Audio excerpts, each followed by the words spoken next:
Now to the pressure cooker that is the bottom of the Barclays Premiership table. It's 52 years since Charlton last entertained Sheffield United in the top flight, and this fixture was sure to go a long way to determining whether they meet again next season and in what division. Jonathan Pearce was at the Valley. Your two teams, Sheffield United and the £30 million game Charlton must win, and Sheffield United can't afford to lose. Defeat for the home side would leave them drinking at the last chance saloon. If the visitors avoid defeat, they'll replenish their wishing well and stay out of the bottom three. Alan Pardew goes for pace to cut through the blades. Dennis Rommedahl is recalled, and Jerome Thomas fit again after a knee injury. They'll play either side of Darren Bent, who passed a very late test on a thigh injury. Fry and Hughes make way. Neil Warnock's team hasn't scored an away goal in 4 games, but having punctured West Ham's hopes last week, they hope to do the same to Charlton with 3 changes. Armstrong, Gillespie and Stead return. They've doubled up in wide positions to guard against Charlton's pace.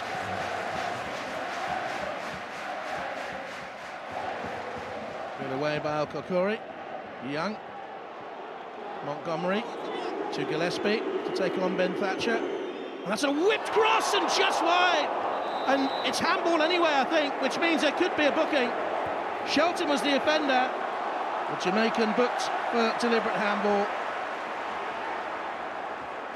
It's a long, long while since Sheffield United scored an away goal. Zhengji, clever turn, cultured player. Ambrose, Song. Here's Thomas, who hasn't really got into the game yet. Rommedahl. He holds the key, surely. Lovely cross to Ambrose! First real opportunity of the game, and it goes to Darren Ambrose. All of his 7 Charlton goals have come at this ground. Now they could have done with another there. Charlton had picked up 20 points in his 15 league games in charge. They'd picked up 9 from the previous 15. This is Rommedahl. To take on Kilgallen. That's good defending. It is a corner kick. But he stuck to the task there. Signed for £1.75 million from Leeds in January, Matthew Kilgallen. Only his 3rd appearance. Ambrose will take Charlton's 3rd corner.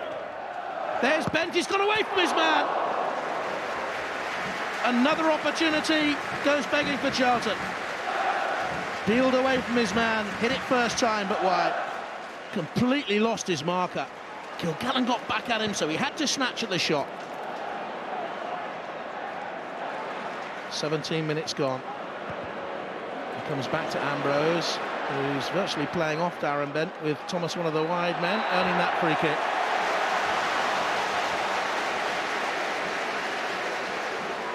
It's as if Montgomery had won it fairly, and then Thomas bustled into him. El-Karkouri, we've seen strike some mean goals for Charlton from this range. It's El-Karkouri, and Kenny got a valuable fingertip to it. And it was whistling, and it was a fine save. Bending, deflected, and flicked over. There was the deflection, just nicked over the top.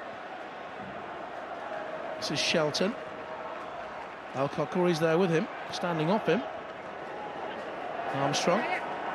Stead still wide. Now looks for Gillespie. And that's a fine effort. Good save by Carson, the first he's had to make. All through that move, Charlton guilty of ball watching. It would have been a rare-headed goal for Keith Gillespie, and it was creeping in, I think. Alex Song has come out with the ball at his feet. Out wide to Ambrose, who was caught slightly late by Jagielka. Zhengji, the referee has played on. In towards Thomas, and it was an opportunity for Charlton. Slightly too much pace on the pass. On the edges of seats, on the edge of the precipice. Here's Ambrose. Here by Jagielka, he's covered so much ground. Shelton. Zhengji, Thomas. Again, Geary's tucked up behind him.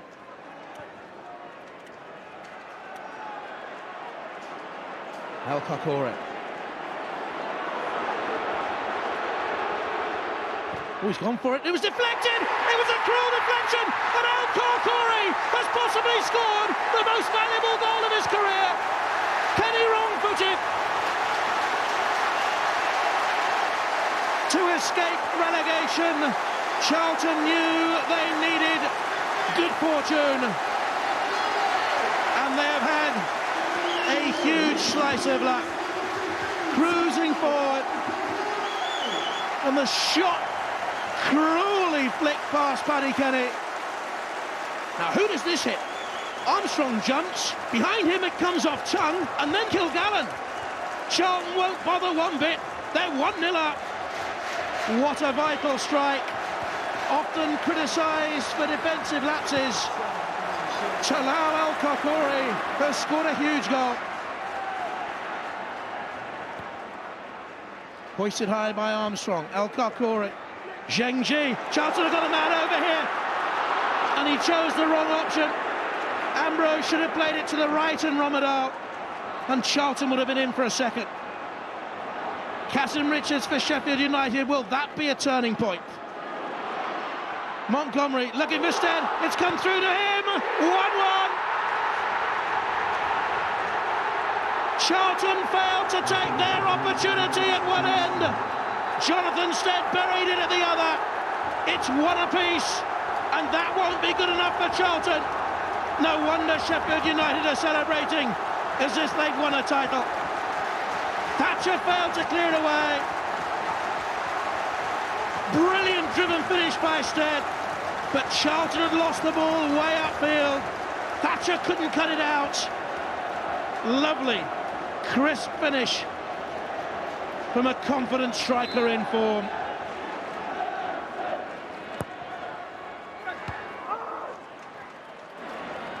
Darren Bent gets there first.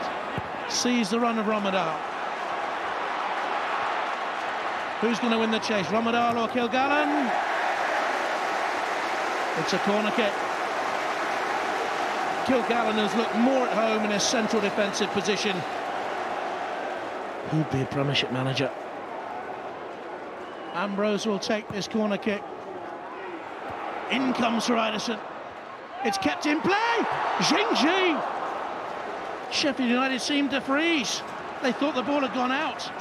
Jimmy Floyd-Hasselbank kept it in, and Zhengji nearly put it in. Song. Hasselbank with the touch. Now Romadal has some time. Kilgallen's gone out there. In comes across. That's very good goalkeeping. Exactly what his manager wanted to see. Jonathan Stead opens things up here for Tongue. We're into the last minute of stoppage time. A strong, surging Tongue run. It was well over, but he may have done enough in carrying it away downfield to deny Charlton hopes of victory. Over from Tongue, but a precious point for Sheffield United.